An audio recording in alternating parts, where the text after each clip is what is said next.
سکھایا کس نے علی کو کہ اگر پیغمبر کی جان خطرے میں ہو تو اپنی جان قربان کرنا ہے؟ یہ کس نے سکھایا؟ یہ آج کی بات نہیں ہے۔ علی پیغمبر کے خطرے والے بستر پر سونے کے بچپن سے عادی تھے۔ ابو طالب ہر رات کو پیغمبر کا بستر بدلتے تھے، کبھی اٹھا کر طالب کو لٹاتے تھے، کبھی جعفر کو لٹاتے تھے، کبھی عقیل کو لٹاتے تھے، کبھی علی کو لٹاتے تھے کہ اگر حملہ ہو جائے، اللہ کا رسول بچ جائے، میرا بیٹا قتل ہو جائے۔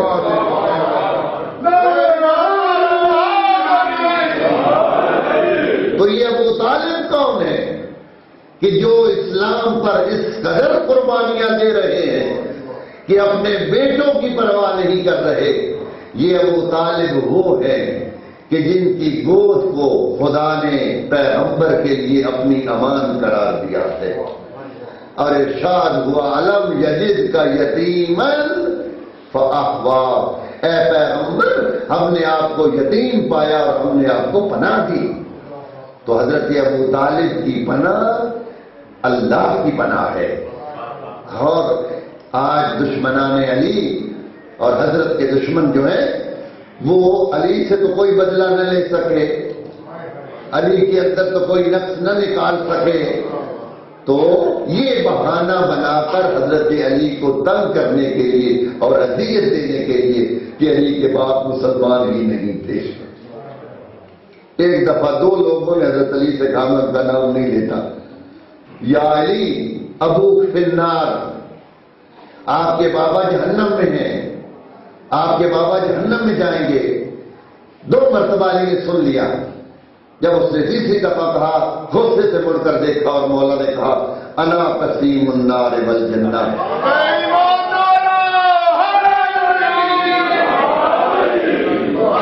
جس کا بیٹا جنت اور دوزخ تقسیم کرنے والا ہو، اس کا باپ جہنم میں کیسے جائے گا؟ تو بہت بحث ہوتی ہے حضرت ابو طالب کے ایمان پر۔ میں صرف ایک بات عرض کر کے اپنے مضمون کی طرف چلا جاؤں۔ نام بتا دیں گے ان کے جی نام نہ پوچھے تو بیٹا صلوات پڑھیں۔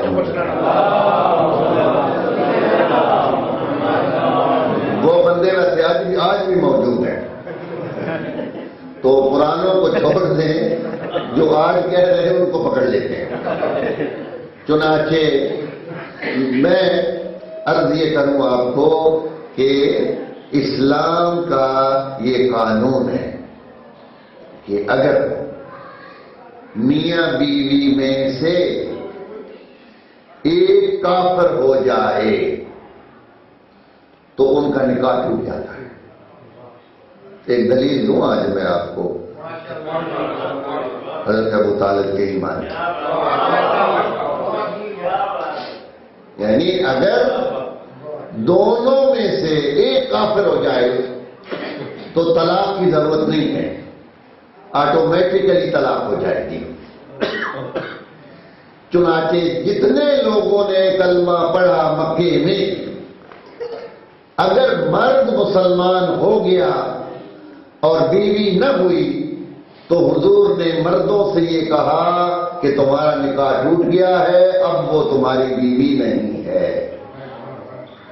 اور جتنی عورتوں نے کلمہ پڑھا اور مردوں نے نہ پڑھا تو حضور نے فرمایا ان عورتوں سے کہ تمہارا اب ان سے نکاح ٹوٹ گیا ہے اور اب یہ تمہارے مرد نہیں ہیں۔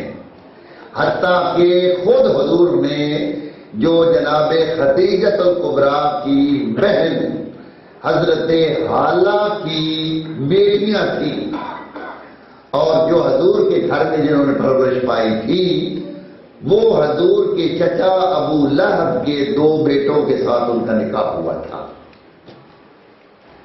اگر ان دونوں کے نکاح کی وجہ سے آدمی ذو النورین بنتا ہے تو ابو لہب کے کافر بیٹوں کو بھی ذو النورین کہو۔ چنانچہ جب اسلام آیا تو وہ دونوں لڑکیاں طلاق یافتہ ہو گئیں، اس لیے کہ نہ نہ ابو لہب مسلمان ہوا اور نہ اس کے بیٹے مسلمان ہوئے۔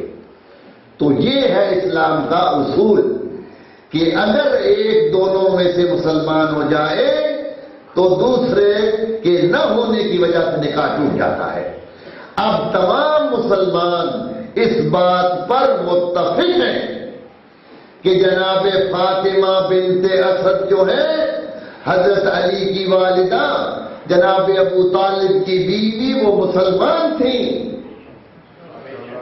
حضور نے انہیں جنت البقیع میں دفن کیا، اپنے قمیض کا کفن پہنایا، خود حضور نے جنازہ پڑھا، خود پیغمبر ان کی قبر میں لیٹے اور زمین سے خطاب کر کے کہا خبردار میری امانت آ رہی ہے تمہارے پاس اور قیامت تک اس کی حفاظت کرنا۔ میں حضور فرماتے مجھے ماں اپنی حقیقی ماں چونکہ بچپن میں فوت ہو گئی تھی اس لیے ان کا تصور میرے ذہن میں نہیں آتا تھا۔ میں جب بھی ماں کے لیے سوچتا ہوں میری آنکھوں میں فاطمہ بنت اسد نظر آتی ہے۔ چنانچہ سب کے نزدیک جناب فاطمہ بنت اسد مسلمان تھی۔ اب اگر یہ مان لیا جائے کہ حضرت ابو طالب نے کلمہ نہیں پڑھا تو کہیں ہمیں بتائیے کہ حضور نے کہا ہو چچی اماں اب آپ ابو طالب کی بیوی نہیں رہی ہے، یعنی کوئی تاریخ نہیں بتائے گی۔ اور جب تک حضور مکہ میں رہے اور حضرت ابو طالب زندہ رہے جناب فاطمہ بنت اسد ان کی بیوی رہی اور ایک گھر میں رہی۔ چنانچہ یہ اس بات کی دلیل ہے کہ حضرت ابو طالب صرف مومن نہیں تھے، صرف مومن نہیں تھے بلکہ امیر المومنین کے باپ تھے۔ صلوات پڑھے محمد وسلم۔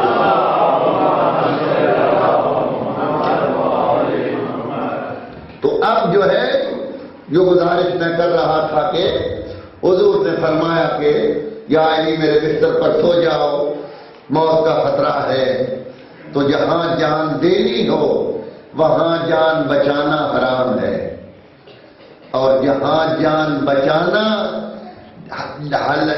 واجب ہو وہاں جان دینا حرام ہے۔ تو پیغمبر کے بستر پر میرے مولا سوئے اور اس کا نتیجہ کیا نکلا کہ خدا نے چاروں فرشتوں کو آسمان سے بھیجا، جبرائیل، میکائیل، اسرافیل، عزرائیل، جاؤ علی کے بستر کے چاروں طرف کھڑے ہو کر علی کی حفاظت کرو۔ کیوں؟ اس لیے کہ جو چیز انسان بیچ دیتا ہے وہ اس کی ملکیت نہیں رہتی، جو خرید لیتا ہے اس کی ملکیت ہے۔ تو علی نے بستر پیغمبر پر سو کر کیا سودا کیا؟ وَمَن يَشْرِ نَفْسَهُ ابْتِغَاءَ مَرْضَاتِ اللَّهِ وَاللَّهُ رَءُوفٌ بِالْعِبَادِ۔ علی بستر پیغمبر پر سوئے، اپنا سونا اللہ کو بیچ دیا، اپنا نفس اللہ کو بیچ دیا۔ اب علی کے پاس نفس نہیں ہے اور خدا فرماتا ہے کل نفس ذائقۃ الموت، ہر نفس کو موت کا ذائقہ چکھنا ہے۔ اب نفس تو علی کے پاس ہے ہی نہیں، علی موت سے ڈرے گا کیسے؟ نفس تو اللہ کو بیچ دیا، اب اللہ خود علی کے نفس کی حفاظت فرمائے گا۔ صلوات پڑھے محمد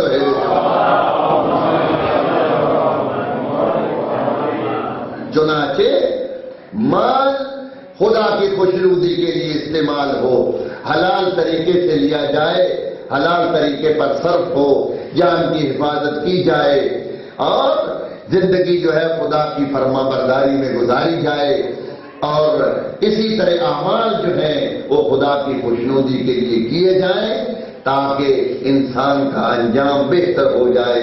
تو خدا نے ارشاد فرمایا کہ اگر تم نہیں جانتے ہم نے تمہیں ماں کے پیٹوں سے ایسے پیدا کیا ہے کہ لا تعلمون شیئا، تم کسی چیز کو جانتے نہیں تھے۔ اب اگر اللہ نے پیدا ایسے کیا ہے کہ ہم کچھ نہیں جانتے تھے تو اب اللہ کو ہمارے جاننے کا بندوبست بھی کرنا چاہیے۔ یہ تو خدا کا فرض ہو گیا کہ جب ہم جاہل پیدا ہوئے ہیں تو خدا ہمیں عالم بنائے، خدا ہمارے لیے ہدایت بھیجے، تو خدا نے 1,24,000 انبیاء بھیجے، کس لیے؟ ہماری ہدایت کے لیے۔ ایک نبی آئے، انہوں نے کوشش کی، ہدایت کی، کام مکمل نہ ہوا، ان کا ٹائم گزر گیا، وہ واپس تشریف لے گئے۔ دوسرے نبی آئے، انہوں نے اپنی کوشش کی، حتیٰ کہ 1,24,000 تشریف لائے۔ میں آپ کی توجہ چاہوں گا، ایک جملہ کرنا چاہتا ہوں، غور فرمائیں گے۔